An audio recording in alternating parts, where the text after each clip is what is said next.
तर बघू काट्याकडे लक्ष असू दे. नका मॅडम. हे बघा पाईप काढला, काय झाला का स्फोट? नाही. मशीनचा काटा कुठं आला? खाली आला. जसं मेन स्विच आहे काही मशीन तशीच आहे. इकडे काही जरी झालं तर मशीन काय करते, डायरेक्ट ऑटोमॅटिक इथून बंद करते. जसं मेन स्विच आपल्या घरामध्ये काम करते तशी मशीन करते. आता दोन्ही बटन चालायचं आणि याला मी लायटर लावलं, घेते का पेट? नाही. कारण मशीन काय म्हणते, तुमचा इकडं सप्लाय बंद झालेला आहे. आता आपण जोडणी केली आणि इथं काय केलं, प्रेस केलं, काटा कुठे गेला? वरती गेला आणि सप्लाय त्याला चालू झाला.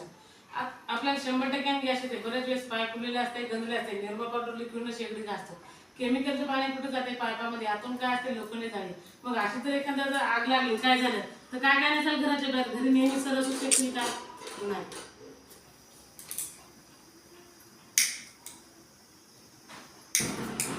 अशी जर आग लागली तर तुम्ही काय काय नेणार घराच्या बाहेर?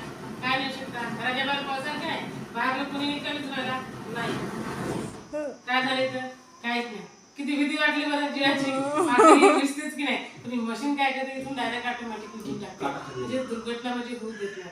आता आपला काटा खाली आलेला आहे की नाही. आता समजा आपण रात्री झोपेल, रात्री उंदरान तोडलेले पाहिजे असतं, इथं काहीतरी बिघाड झालेली, तर तुम्हाला सकाळी कळते का? नाही. कधी असा पाईप चेक करतो का? पण नाही. ही मशीन तुम्हाला सांगते. इथं जर रेग्युलर असतं तर कळलं असतं का? नाही. पण मशीन इथून सांगू देते तुमचा इकडे फॉल्ट झालेला आहे. आता मी जर इथं लायटर लावलं तर काय होईल? भडकन पेट घेईल की नाही. हे बघा, घेते का पेट? इथं पण लावलं, घ्यायला का पेट? किंवा इथं कुठं जरी लावलं तर घेते का सप्लाय? नाही. कारण मशीन काय म्हणजे तुमच्या इकडे फॉल्ट आहे. किंवा असं इथं किती जरी प्रेस केले तर हे बघा, काटावरती चालला का? नाही. कारण मशीनच्या लक्षात येते की तुमच्या इथं काय लिकेज झालेलं आहे. आता लिकेज काढून घ्यायचं आणि याची जोडणी काय करायची, व्यवस्थित करायची. हे बघा.